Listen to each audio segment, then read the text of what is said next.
The world has changed. Nigeria has changed. The economy of Nigeria is not the same again, whether we like it or not. You see, we have been managing, since the Civil War, we say money is not our problem. As long as we're pumping crude oil every day, there will always be money. So we have run a very strange economy and strange presidential system where people, the local government, state government, federal government, at the end of the month, they go and earn salary. We are the only country in the world that does that. Everywhere else, governments rely on the people to produce taxes, and they collect taxes, and it's the taxes they use to run the local government, the state, or the federation. But the way we run Nigeria, and subsequently the politics up till now, is that it doesn't matter. The country can go on holiday. The country can go and sleep. At the end of the month, we all just go to Abuja and we collect money and we come back and we spend. My brothers and sisters, I am an economist. I'm an investment banker. We are in trouble. Huge financial trouble. First, what we used to rely on, crude oil. Forget what you are seeing now at $70, $60 a barrel. It is only a mirage. It's only a question of time. Because the major oil companies, Shell, Chevron, who are the ones producing, they are no longer investing as much in oil. Chevron is now one of the world's largest investors in alternative fuel. Shell is pulling out of Nigeria.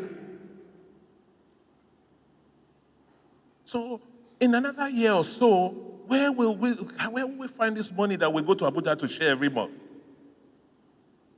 Last month, we got FAAC for March. The federal government printed an additional 50 to 60 billion to top up for us to share. We say remove subsidy. They say no. This April, next week again, we'll go to Abuja, we will share. By the end of this year, our total borrowings, the total we have borrowed is going to be in excess of 15 to 16 trillion. And my worry is that we wake up one day, like Argentina, the Naira will be 1,000, 2,000, it will be moving.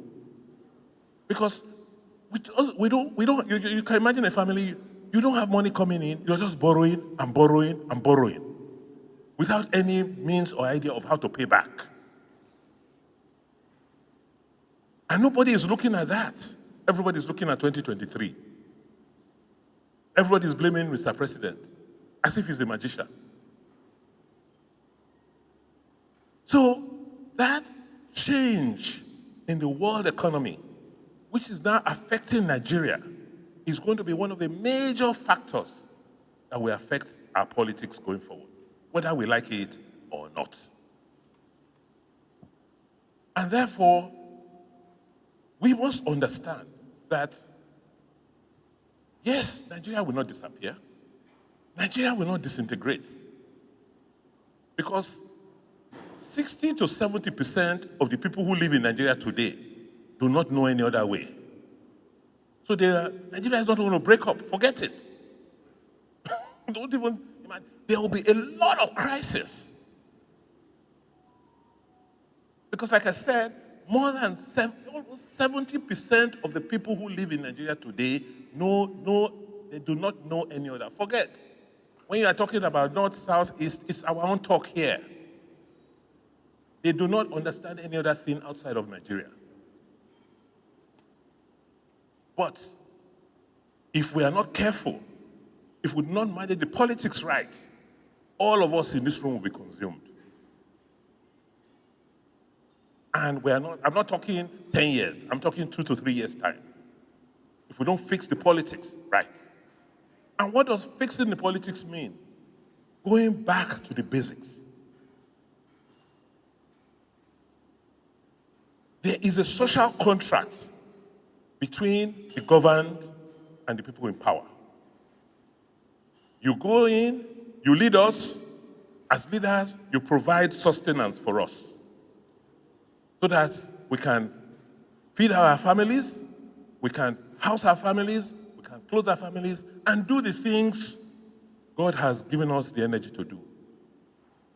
For you, the leaders, we will give you the respect, we will give you the authority, we will obey you in whatever you tell us to do. And there will be peace. It looks like we have broken that contract.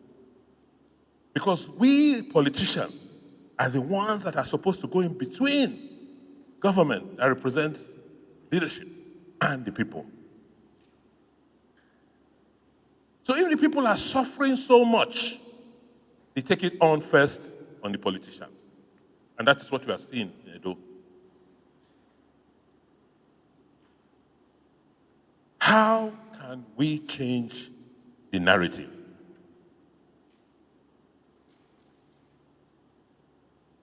That is what the members of the Transition Committee are going to talk about in greater detail this morning. The other point I want to make is that government is not an abstract. Government is a structure that helps us organize things. So when we win elections, we take over government. But there are people and processes in government that help us organize the society. As a party, we have just come into government. The people who are in charge of making sure government functions on a day-to-day basis, either at the local level or the state level or the federal level, are the civil servants and public servants. So the civil service is the backbone on which we, the politicians, and our politics rest. But what has happened over time? I will tell you today that the civil service of the state, just like you find in the local government, and also at the federal, is broken. And we have been doing patchwork all these years. So after we win election, all of us will come in, want to come into government, okay, everybody takes positions. But what the civil service is supposed to do to ensure that there's law and order, to ensure that the economy grows, over time, we have forgotten. It's like government lives for itself, not for the people who put you in government. We are now in charge. So we go in there, civil servants, how do you do this? Oh no, where's the money? Okay, how do they do it? Okay, this is how we write the memo. This is how we do it. But what I even found that is most dangerous is that we, the politicians, come into office for a period, for 4 years. We now take over the functions of the civil service. When we leave in 4 years, what happens? It's like nothing happened before. Another set will come, we take over.